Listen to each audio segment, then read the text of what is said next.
Welcome to the Erectile Dysfunction Radio Podcast. This is the podcast dedicated to educating and empowering men to address erectile dysfunction, improve confidence, and enhance the satisfaction in their relationships. This podcast is brought to you by ErectionIQ.com. Learn more at ErectionIQ.com. Welcome to the Erectile Dysfunction Radio Podcast. I am Mark Goldberg, certified sex therapist. I am deeply passionate about working with men like you to help resolve their ED.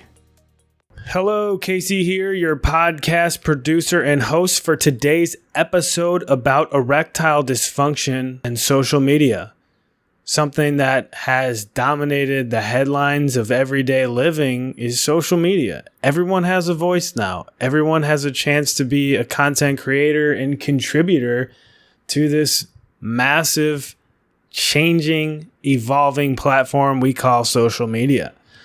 So, Mark, we did an episode previously about erectile dysfunction regarding dating apps, specifically Tinder, Bumble, etc. There's got to be some connection there to today's discussion. So do you just want to recap for us what that podcast was all about? In the episode that we explored the impact of dating apps on erections, we recognize that there are different forms of dating apps. Some of them are more geared toward hookups or more geared toward the hookup culture, while others, at the very least, are marketed as trying to help people establish longer-term relationships. Each of these dating apps comes with a slew of challenges for the people that use them. Certainly when it comes to the apps that are geared more toward a quick encounter or meeting somebody for the implicit purpose of a sexual encounter. For some people, this is a very arousing proposition. This is something that excites them, certainly would be a facilitator or supporter of proper sexual function. However, for many people, and certainly for many guys, this is anxiety-provoking to be engaged or be on a platform that the intent and purpose of it, or the expectation, is that it should lead to a sexual encounter in a very short period of time. That anxiety, like we've covered on many other episodes, can lead to performance issues, can lead to erection issues, and the like. Mark, first and foremost, you are a mental health professional. You're a therapist. You specialize in a lot of erectile dysfunction and mental causes, but you also see clients and people on a variety of different subjects. So I know that you are very informed on what's going on in mental health these days. Is social media and mental health a hot topic? Is this something that you're hearing a lot about? So I think social media, certainly right now, generally is a hot topic. I think you mentioned, Casey, that it's just become a part of our lives. And anything that becomes a part of our lives impacts our brains, impacts our mental health. So as hot of a topic as social media is, generally speaking, I think is as hot of a topic social media is with regard to mental health. So anecdotally, what can you tell us about social media's impact on mental health in general? So let me start with the good before we talk about some of the challenges. So I think that there are a number of aspects of social media that have probably benefited a lot of people. I think social media allows for connection. It allows for people to find other like-minded people. I think for many, many people who have previously felt isolated, being able to find a group of people who are similar to them or maybe experiencing similar things has been very cathartic and very therapeutic. And I do want to recognize that benefit of social media. Now, all that being said, I think that social media has had a number of impacts on our collective mental health. Firstly, I think social media has changed our relationship paradigm. I think it's changed the way that we relate to and see one another. Social media allows us to say things and to make comments that many of us simply would be uncomfortable, to say the least, to say out loud in a face-to-face type of setting. I think social media allows us to also ignore the complexity of people. When things are boiled down to a couple hundred characters, we really lose the nuance. We really lose a lot of the complexity that exists in people. And we have an uncanny ability to categorize people based on a statement. And I think that has a potentially negative impact or ramification on how we connect.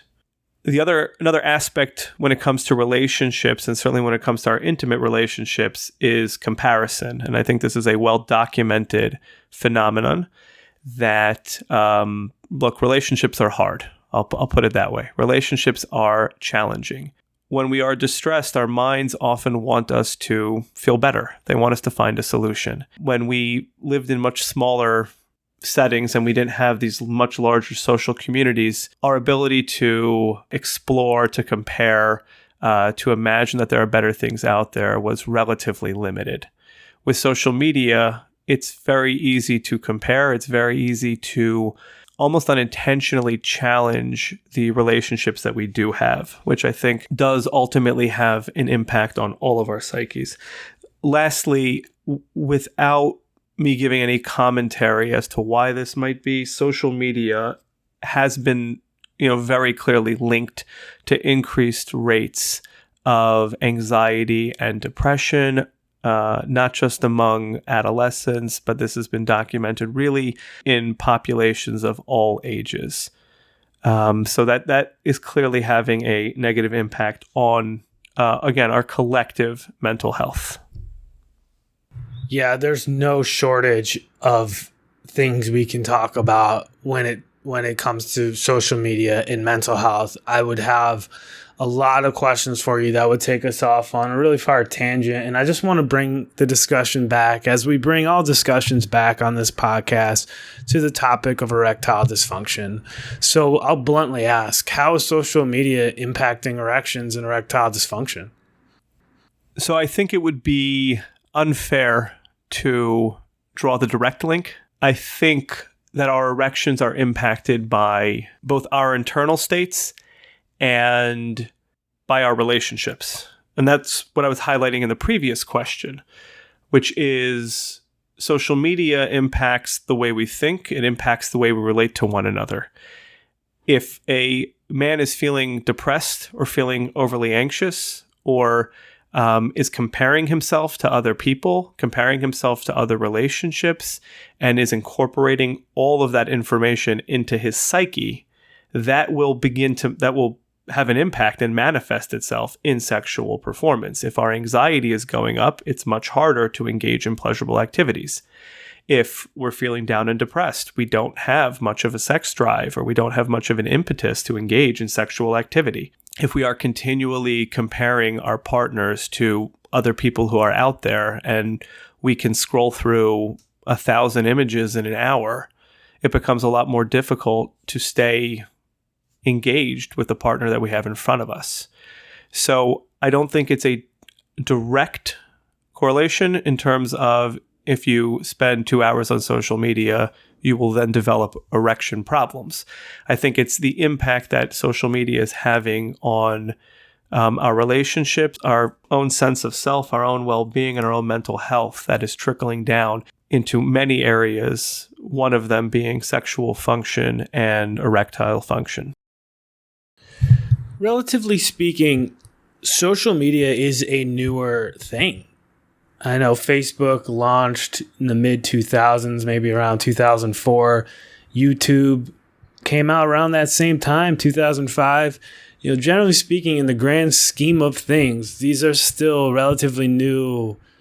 So I want to ask about some studies maybe that are out there. I know studies do take a lot of time to kind of gather data on. So I'm not sure, how reliable these are, but I just want to ask, is there any studies you want to highlight that kind of connect these issues, these mental issues and erectile dysfunction, or just these mental issues in social media in general?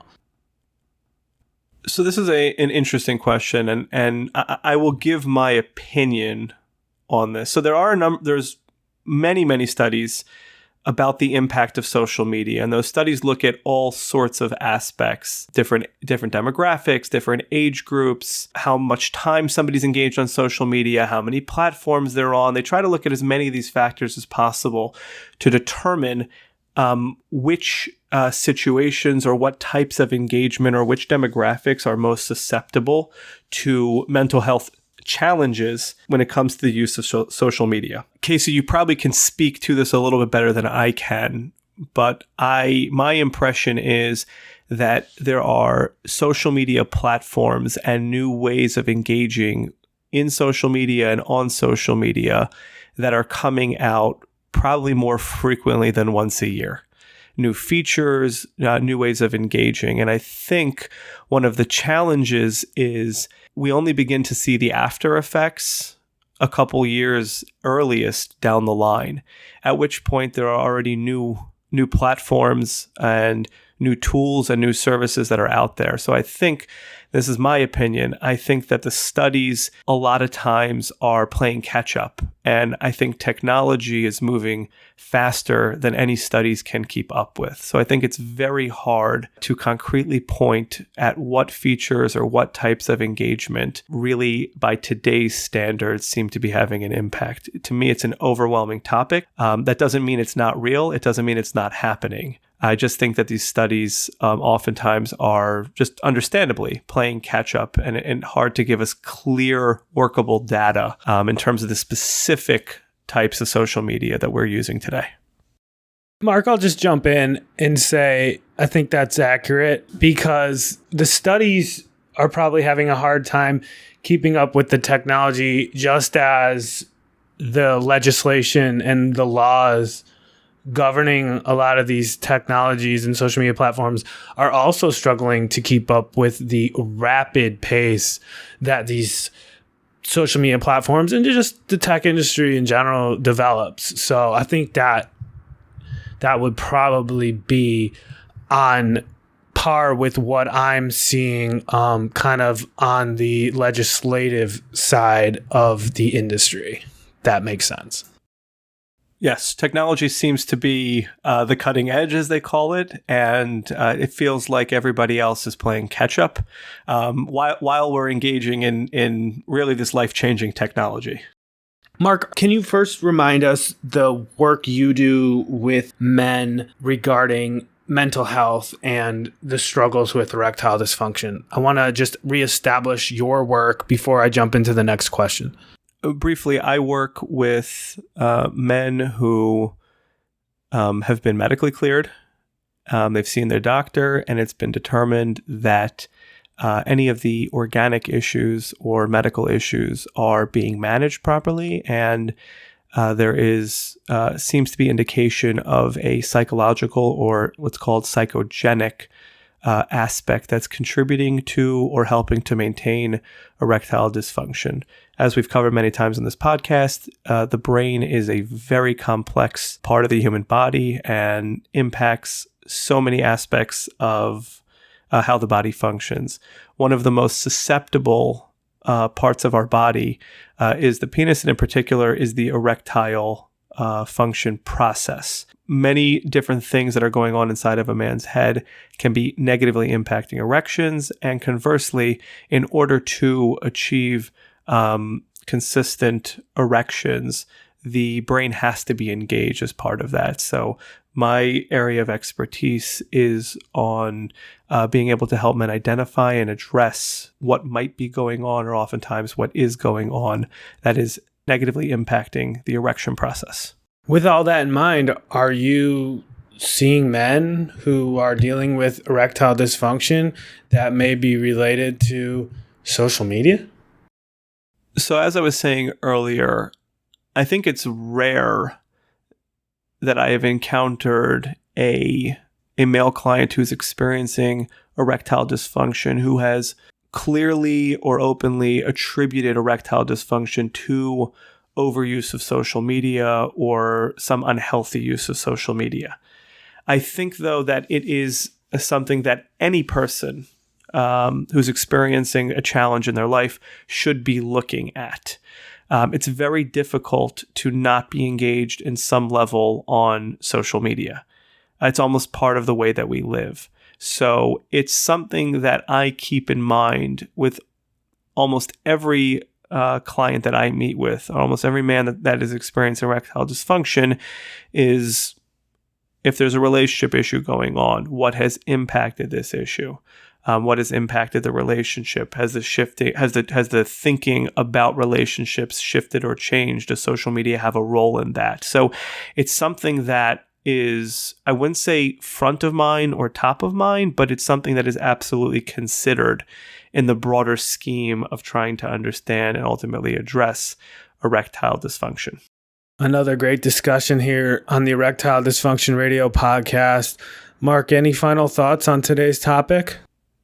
I think that social media is a part of our lives. I don't think it's really going anywhere. That being said, I do think that we have to be mindful and conscientious about the impact that it is having on all of us. I also recognize that there is ultimately going to be a generation that is coming up now and coming of age, and all they know is a world that is built on or predicated on social media. That is an area that remains to be explored, whereas I think many people who are now coming into an age where erectile dysfunction or psychogenic erectile dysfunction is much more common, they have seen a world where social media really probably didn't exist at all or existed on a very basic level, and can actually identify and recognize that change, whereas there is a generation that is coming up that is only going to know social media. That's going to be their primary modicum of connectivity,